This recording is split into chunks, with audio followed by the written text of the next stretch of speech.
Alright guys, so today we're going to take a look at something that's been a little pet project for quite a while, about 9 years, 10 years almost. I had bought a couple of A1 parts kits. I built one into an A1, and then the other one was kind of messed up, so couldn't really make a whole rifle out of it.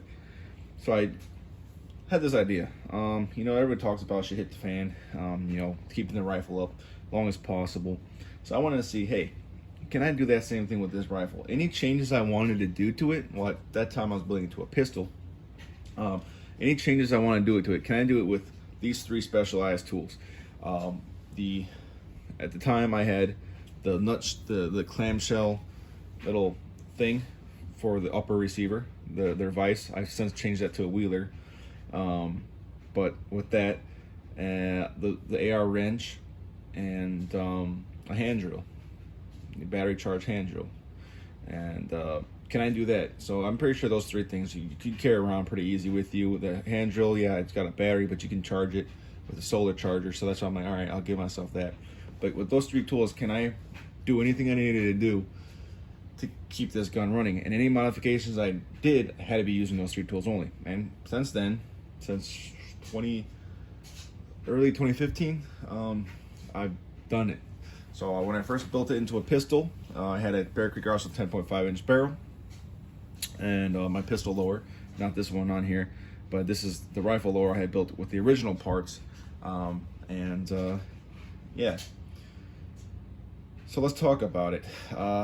These are original parts kits from 1970. They were sold to original rifle sale, built in the 1970s, sold to the Philippine government, used in the Philippines, beat to shit and sent back in the 2000s when you couldn't give these things away. But now these things are like worth gold, so it's kind of hilarious to me, considering I know the quality and condition these things come in, and they're all painted black and have black paint specks all over them.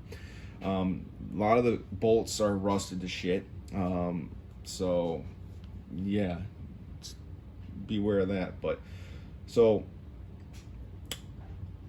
let's talk about where it is now and what I've done to do it, get to where it's at. So starting with the lower, we got the original fire control group in here, except I cut the tail off the hammer and the disconnector. So I will go and do into the third position, but it doesn't do anything. It's just another semi-auto position. So let me see here. Oops. Go ahead and drop this here. Go ahead and put this back here and show you guys. It's just another fire position on full auto. But yeah, other than that, everything on original parts, the original mag catch, original detents and takedown pins, original trigger, obviously hammer, springs, all that springs are original. I didn't change anything out. The grip is didn't come with the kit, but it's an A1 grip, and the buffer and recoil spring and tube is all original, but this is an XM16A1 stock just because I like that better. Original upper, that's got the original charging handle. Original bolt carrier. The bolt has been changed because, like I said, the other one was rusted out. Since these came as rifles, I did have to change the gas tube to a pistol or a carbine length. So that one is a BCM carbine length gas tube, and the actual barrel nut on this thing. A lot of these had problems with the teeth were all stripped off from when they demilitarized these things. So,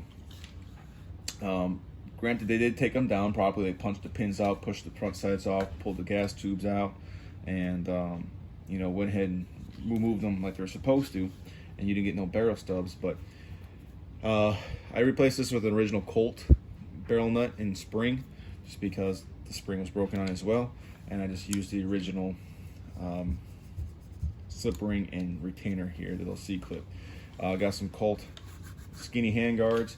This is actually a M4A1 750 diameter handguard cap. It's what I had, so I used it.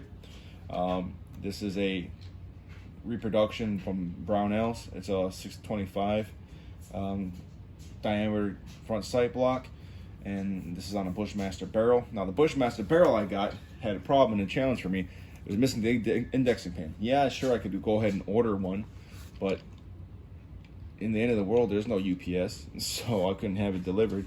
So I had to go and make myself one, which I measured the difference, and right here, there's a 3,000 difference, or 0.003 thousand difference between a 1/8 drill bit shank, which is hardened steel, and the hole here. So I basically cut it down the length that I needed to, and I pressed it in with my hammer, and yeah, put it in here, and it works fine. It's basically all that is. There's nothing special with that alignment pin. It's literally just to align the slot in the upper receiver with the gas port, which is already drilled here. Now this Bushmaster is nice. It comes dimpled already. So it has two dimples, the one right here and one back here, which what I did, I took a hammer and a lighter, and I supported this, and I smacked this rivet out after heating it up a little bit, so that way I can get access to this hole. Now this hole is drilled in every single front sight block, no matter what the hell it is, and it's drilled the same size, so that way they can actually drill up and drill you the gas port into the gas block. All right. So what I did is that is a perfect size for a 4mm tap. So I tapped that for a 4mm screw, put a 4mm set screw in there, and previously I had it held on with some high temp. This is just here temporary, just to make sure my front sight is exactly where it needs to be.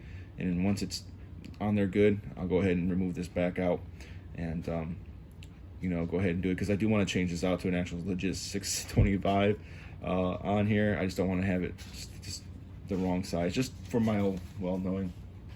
But yeah, so that way you don't have to pin it, and it holds it on nice and tight. And yeah, up here we have just a XM style flash hider I've had laying around. Since this is an actual pencil barrel, this one actually has a recess in it. Actually will sit down all the way, because an A1 or the A2 or even the IDF one, it needs to have a crush washer or a split washer, so it leaves a big gap here. So this one, that's the reason why this one's on here. I will eventually, guys, put a flash hider on the little IDF one.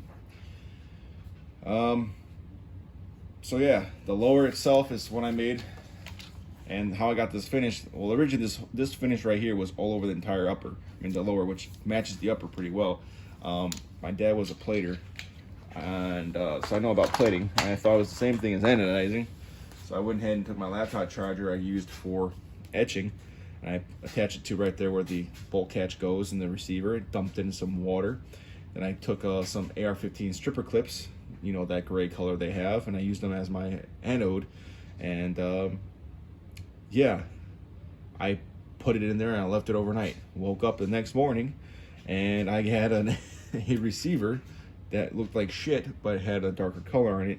And as I rubbed it, the transfer, whatever I attached to that aluminum, kept rubbing off. So as you see, after all the years here, it's rubbed off. But I had basically just used this as my testing dummy lower. But then I'm like, you know what? I should put it on this rifle here, and put a 16-inch barrel on it and do that. And that's what I've done. So this is pretty much how it's going to stay for the foreseeable future, because I actually like, it's a really nice, light, handy rifle. And we're going to see how long it lasts. And you know, I'm not going to, everything's going to be done with iron sights, and I'm not putting no optics on here, but we'll see how it lasts. But I thought that'd be a pretty cool video to show you guys kind of what would it look like, because a lot of people have the wrong idea of a shit hit the fan rifle. That is going to be the most, shit hit the fan guns are going to be the most proliferated guns in your area, which in the United States is going to be the AR-15 and the Glock. So unfortunate to how your opinions are on those two weapons. That's the matter of the fact. And a lot of people say, yeah, end of the world guns, AKs, but that's great. Yes, they may run, but what happens when you need to replace a part? The AK is beat hands down by the AR-15, and that's coming from a guy who loves AKs. I can build you an AK, I can build you an AR-15 with my hands tied with those big welding gloves, my eyes blinded and my ears deafened. I can still build you a gun, an AR or an AK. But the problem is, just a good analogy I used to kind of shut people up, and it's just, again, the realism of the situation. If I go to any state, any city, hell, down to my street, I know at least 4 neighbors that have AR-15s that I can ask them for parts for if my shit breaks. All right, I can't say that about AKs. If I find an AR-15 barrel on the side of the road, I know that's just going to be head spaced. I know that it's going to be able to go into my receiver, and I already know that it has a gas tube or port drilled into it. If I find an AK barrel on the side of the street, I now have to find a barrel trunnion that is the correct caliber for that barrel, that has the right diameter for that barrel journal, because some are oversized, some are undersized. I have to make sure that's also riveted in, okay, to a receiver. All right. Then I also have to drill the gas block. I have to install and press on the gas block. After pressing in the receiver or the barrel into the receiver, I have to pin the barrel, and then I'm going to have to, you know, press in the front sight and press off all my other parts to get it. You know, see them here? It's a harder thing. Yeah, if you're already getting rid of the barrel, you can just cut the barrel and press the things off. But again, you're gonna need to cut that up somehow. If you're gonna use a hacksaw, good luck. AK barrels are hard, and it's kind of hard to cut them with a hacksaw sometimes if you get a good AK barrel. But yeah, a lot of times you use a cutoff wheel or something, and that takes power. That takes electric. So yeah, it's just something that's similar like that. I can go to even banned states, like for example, I can go to Los Angeles, Chicago, Massachusetts. Who's the other one? Maryland. There are other dickheads that have assault weapon bans, and I can go find them, because guess what? The police use them, and I can find me parts on police guns. All I need is find an abandoned police car, an abandoned police station, and it's the end of the world. The rule of law is gone. I don't really think people are gonna give a shit, or I just have to find some unlucky sucker who's trying to rob from me, and then I'm gonna dispatch them quickly and take their stuff. So it's just a fun experiment to run in your head, and yeah, this is kind of showing you what it is. But hope you guys enjoyed this, and if you want to see more content like this, let me know. If you want to see more just production stuff, let me know, because I know a lot of people are not into the home build or random shit like this, but it's good fun little way to get back into gun stuff. I know we've been hitting up on reloading lately and some other random things, but that's the point of my channel. I don't really want to stick to one thing. I'll use a lot of my interests, you know. So just wait until we start, you know, building, you know, houses and stuff. That will like tweak some people out. But anyways, thanks for watching, and subscribe if you would like.